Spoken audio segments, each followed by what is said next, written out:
Hey, what's going on people? It's SGZ here from the SpartanGameZone, and in this video I'll be telling you everything you need to know about the endgame in Borderlands 4. From all the endgame exclusive features that become available to climbing those ultimate Vault Hunter levels, this is your ultimate guide to the endgame. Now obviously we are talking endgame, so there will be slight spoilers, but I aim to keep that down to the bare minimum. So let's crack into it. After completing the main campaign, you'll unlock endgame exclusive features to enhance your build. One of those is Specialisations, a new skill tree of sorts that will have you earning passive skills after placing the requisite amount of points into specific nodes. The 4 basic nodes include Survivor, Brute, Sharpshooter and Runner, and the prestige nodes, Gadgeteer, Killer and Daredevil, require a combination of the 2 basic nodes before they can be specced into. Speccing into a node will buff particular stats for your character. They can be specced up to 100 times with diminishing returns. It's important to note that specializations are character specific, and you earn points by gaining XP. The passive buffs and skills you get from specializations play a big role when it comes to endgame. So it's important you think about where you want to spec these before you do so. You can respec your specializations at the end of the day, but it costs a whopping 5,000 Iridium.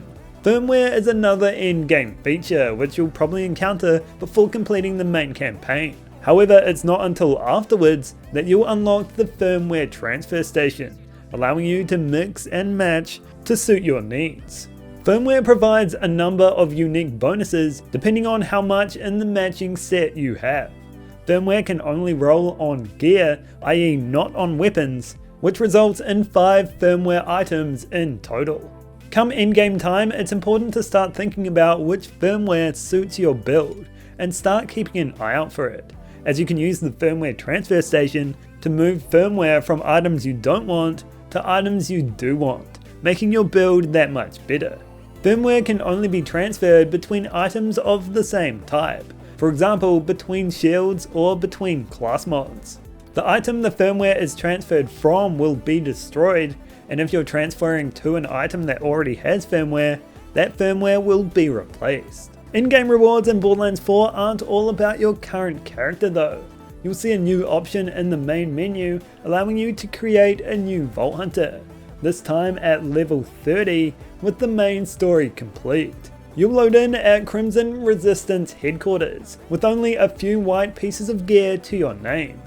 However, the reward chests you get from completing the main story quests are available and will reward you with level 30 items. The whole map is unexplored. There is no fast travels in sight, even though they're all unlocked. You'll need to roleplay your Vault Hunter as a scout from Age of Empires on a mission to clear that fog of war. You'll also have 80 SDU tokens to your name, which you can spend how you see fit. However, what I found really strange here is although the bank is across all of your Vault Hunters, new characters can't deposit into the bank unless they've upgraded their bank SDU higher than the current amount that is already in there. Really strange that, and I hope they fix it. Completing the campaign also opens the doors to the black market, run by our resident Saurian, Maurice. Maurice's black market vending machine is on a weekly rotation, not only in stock, but also in location. It will be hidden somewhere throughout Kairos, holding a number of legendary items. There's 2 unique items available, with 4 different roles, culminating in 8 items to choose from. The items will be the same for everyone, but the roles won't be. And I found the market didn't reliably show on the map. You have to be careful when sneaking a gander, because looking away will lock you out, even if you didn't buy anything. Quitting out to the main menu doesn't affect this, but it will open again after a set amount of time. There's a number of endgame exclusive activities available to you as well. One of these is the Big Encore boss, which rotates on a weekly cycle. Rather than paying cash, the weekly Big Encore boss costs Iridium. These Big Encore bosses have increased dedicated drop rates, so if you're looking for a specific legendary, these can help you get it faster. There's also the weekly Wildcard mission, which also rotates on a 7-day cycle. This will have you tasked with completing a quest with a number of modifiers. The modifiers are listed in the order of least to most common, where every enemy will have the first one and only badass enemies will have all three. As a reward for completing it, you'll gain 15 iridium, 5,000 cash, and most importantly, a guaranteed legendary weapon, which will be the same for all players that week.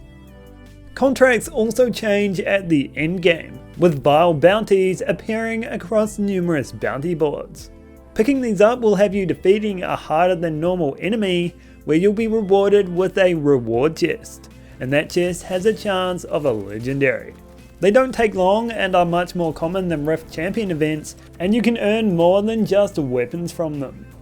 So that's all the new activities and features you unlock by completing the campaign, but in fact this is where it all begins. The climb through the ranks of Ultimate Vault Hunter. Going into the missions tab and navigating to challenges, you'll discover a new tab called Ultimate Vault Hunter. Completing these will move you through the ranks of Ultimate Vault Hunter, where each rank will increase enemy health, your damage taken, the cash, iridium and XP you earn, as well as the quality of loot dropped. Elemental affinities also matter more, and these are the same as if playing in hard mode. You can switch these at any time in the session settings menu, but to complete the wildcard missions which are required to progress ranks, you'll need to have your highest rank selected. You can begin your first wildcard mission after completing the various endgame tutorials, and you'll also need to defeat Sydney Pointy Legs, who you can find around here in a drill site in the Fate Fields. They're all given by the Lava is Rising Get to High Ground, who you can find in Moxie's bar. The first wildcard mission involves repeating the unpaid tab mission, with the centripetal, regenerative, and shielded modifiers active. And can I just say centripetal was a centra pain in the butt.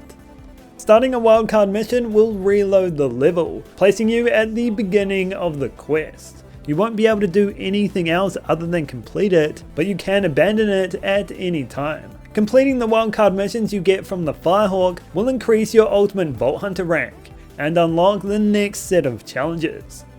To get to Ultimate Vault Hunter 2, you'll first need to defeat Bramblesong, who you can find around here in the Terminus range as part of an abandoned auger mine. You'll also need to defeat the armoured Omega Thresher you can find around here in the Fades district of Dominion.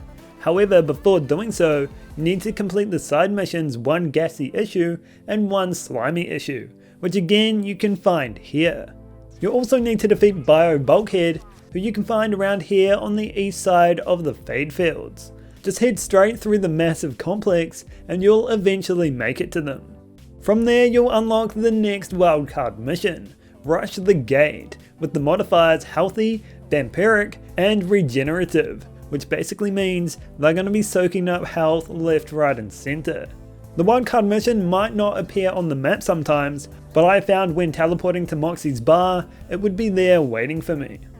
A prerequisite for Ultimate Vault Hunter 3 is defeating Shadowpelt, who you can find around here in the abandoned auger mine of Terminus range. You also need to defeat Core Observer, who you can find in the Order Bunker of the Fade Fields, located around here. Frank the Furnace needs to get dropped like it's hot over in the Ripper drill site, around here at the edge of the Fade Fields. And lastly, Rock'n'Roller needs to be rolled to rest, around here in the Trinket Crevasse abandoned auger mine. That will then unlock the final step to get to Ultimate Vault Hunter 3, which will either be the easiest or the hardest for you. That's because of its modifiers, which include 1 Crit Wonder, Fortified and Contagious. The 1 Crit Wonder is the real one here, where enemies will only take damage if hit in the head. That doesn't apply to any boss fights in this mission, but it does apply to the mobs you find throughout, and trust me, there's plenty of them. If you land a crit, they'll explode. If you don't, you'll do no damage. So the number one tip for this mission is to find a gun that shoots straight. Then you shouldn't have a problem. In the way of your path to Ultimate Vault Hunter 4 is another 4 bosses. One of those includes Battle Wagon, who you can find in the Ripper drill site around here of Terminus range. Immortal Boneface is another target, again at a Ripper drill site in Terminus range. This one's at Cuspid Climb, which you can find around here. You'll also need to make your way to the Order Bunker located around here in the Fate Fields to defeat Mimikron. This fight gives me Katagawa Jr. vibes. Skull Orchid is the last one on the list, located in this abandoned auger mine around in Carcadia Burn. That will then unlock your penultimate wildcard mission, her Flaming Vision with the quickened Chainmaster and chromatic modifiers, which I didn't find to make too much of a difference. To get to Ultimate Vault Hunter 5 however, is a little bit different. Instead of defeating random enemies before unlocking the wildcard mission, you have to complete all primordial vaults, and if you haven't completed them before, you'll have to complete them each twice. Starting with the primordial vault in the Fate Fields, here are the locations of each vault fragment, silo, and the vault itself. Feel free to pause the video at any point to get the information you need. After completing the vault for the first time, Lilith will challenge you to complete it again, this time with the invisible, contagious, and cold-hearted modifiers.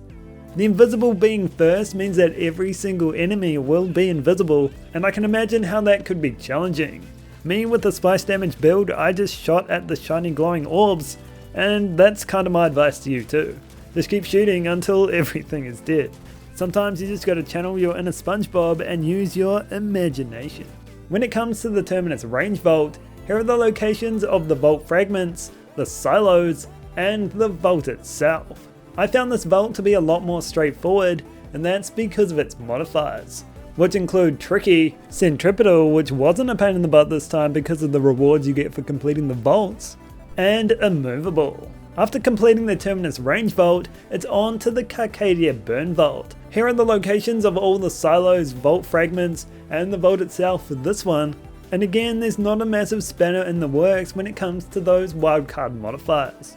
This time we have Leaking, Ticking, and Quickened, and my advice here is to be wary of the floor. As with all those leaking enemies, there's a risk that your Vault Hunter might catch a cold.